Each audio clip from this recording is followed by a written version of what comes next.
Nakakatuwa yung mga pangyayari, how people would escalate sa kanilang pagbabasa sa mga taong nakapaligid sa mga pangyayari sa namatay na Undersecretary ng DPWH, Yusek Cabral. Now, ang una, may mga theory na nag-suicide, pero ang mga tao ay nagsasabi na ang isang nag-suicide ay usually nagbibigay ng warning signs. Okay? Verbal cues, talking about suicide, wanting to die, behavioral changes, giving away possessions, saying goodbye, and then emotional changes, increased anxiety, depression, or mood swings. Tapos po, nagli-leave ng note at nag-explain ng reasons and express emotions and saying goodbye to protect their loved ones. Diba? Studies suggest that around 50% of the people who die leave a note manifesting intent to talk about why they did certain things that made that person commit a suicide. And ang second na iniisip ng mga tao ay nakakalungkot dahil dito makikita mo ang manifestation ng taong bayan ng Pilipino na wala ng trust sa mga taong supposedly mga leaders na nag-process ng mga flood control scandal. So, the one theory is that pinatay siya or hinulog siya. And nakakalungkot dahil out of a normal person.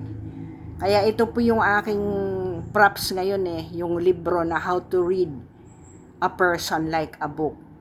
Ikaw na driver, close ka sa kanya, bakit mo siya dadalhin sa isang bangin? At normally, kung ikaw ay family driver na, di ba tatawag ka sa spouse or sa family member? Why that time Yusek Cabral wanted to be left in that area. Di ba? Napaka-weird. Bakit mo iiwanan? Di ba? Nakakaloka. So, bumalik.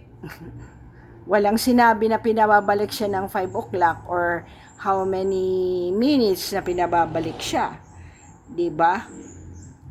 And the third theory is that siya ay hindi patay, kundi nag-i-escape ng mga obligations. Kaya there are several high-profile cases where individuals fake their own deaths to avoid liability or prosecution. May nakita po ako sa aking pag-research. Ito ay si Mary Ann Maslog, Filipino fugitive linked to a multi-billion peso textbook procurement scam. So, si Maslog po ay nag-fake sa kaniyang own death but was later found alive and arrested. Si John Darwin, British man na nag-fake din sa kaniyang pagkamatay in a canoeing accident in 2002 to collect life insurance but only caught 5 years later in 2007 and sentenced to prison. Samuel Israel, a former hedge fund manager na nag-fake ng kaniyang kamatayan also in 2008 to avoid a 20-year prison sentence for defrauding investors, but turned himself a month later. Si Arkady Babchenko, a Russian journalist who faked his own death into 2018 to avoid assassination with the help of Ukraine Security Services. At ang last po na aking na-research ay si Christian Fernando Gutierrez Ochoa, a Mexican drug cartel member who faked his own death to avoid capture but was sentenced to 11 years in U.S. prison for money laundering. These cases show that faking one's own death is often a desperate attempt to escape consequences. Kaya po, na-shock ang ating mga kapwa Pilipino bakit ang husband generally want na hindi siya i-autopsy. Kasi ang normal, ipa-autopsy mo eh. Kasi baka nga nahulog. And in the Philippines, husband generally cannot deny an autopsy of his wife if it's required by law, as in cases of unnatural or suspicious death. Kaya po, kailangan po ng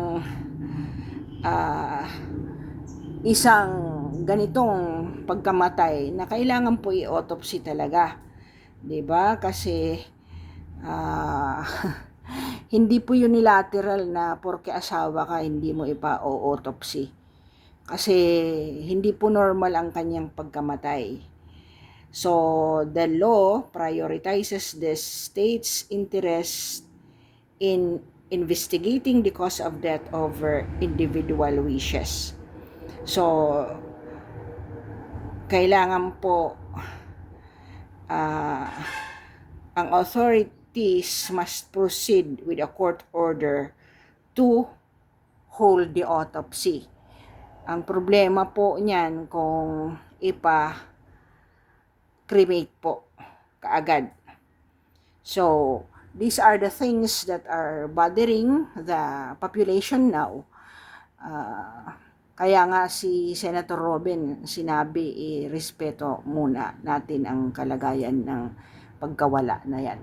But because of the things that are happening, tatlo po yung nakita ng mga tao na yan na kung hindi suicide, siya ay pinatay, or hindi siya patay at finake lang ang pagkamatay. So, kayo na po ang bahala mag-surmise, pero pareho po ang ating stand dyan. Let divine justice unfold by itself. Thank you for listening.